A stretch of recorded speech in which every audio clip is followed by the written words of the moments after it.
Tu me demandes si je suis joyeux, et comment ne pas l'être? Tant que la foi m'en donnera la force, toujours joyeux. Un catholique ne saurait manquer de gaieté.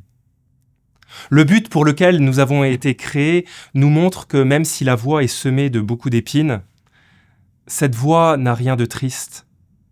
Elle est joyeuse, même au travers des douleurs. Pier Giorgio apparaît comme un garçon joyeux dans une vie pourtant sombre.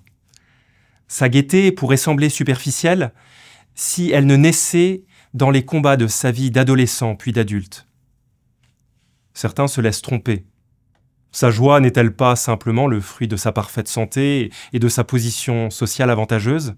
En réalité, sa joie émane avant tout de sa fidélité intérieure et de son immense confiance en Dieu. Elle mûrit progressivement au milieu des souffrances et des adversités. Elle éclot comme les rares roses entre les épines. Mais quelle rose! Frères, soyez toujours dans la joie du Seigneur. Laissez-moi vous le redire, soyez dans la joie. Elle est vitale, cette joie intérieure à laquelle nous invite saint Paul. Et lorsqu'elle manque, c'est l'homme entier qui est défiguré. Pier Giorgio le constate jusque dans sa propre maison. Le balcon sans fleurs qui courait le long de la salle à manger et la cheminée sans feu semblaient être l'emblème de notre famille. Les parents de Pier Giorgio sont au bord de la séparation. Sa sœur ne le comprend pas.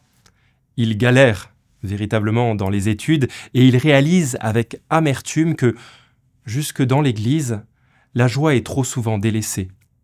Mais cela ne l'abat pas. Dans un monde envahi de tristesse, il propose sa joie profonde comme le meilleur remède.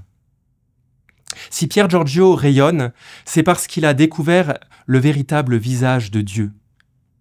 Le Seigneur qui ne vient pas pour condamner le monde, mais pour que le monde soit sauvé par lui. La joie est un don que l'on ne peut garder pour soi, mais notre monde en est avare.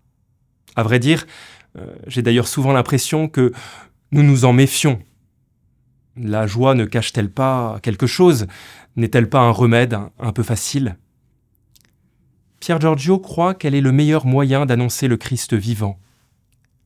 Nous pouvons demander aujourd'hui cette joie patiente, sans inquiétude, afin, comme nous y invite Pier Giorgio, de ne jamais vivoter, mais vivre pleinement.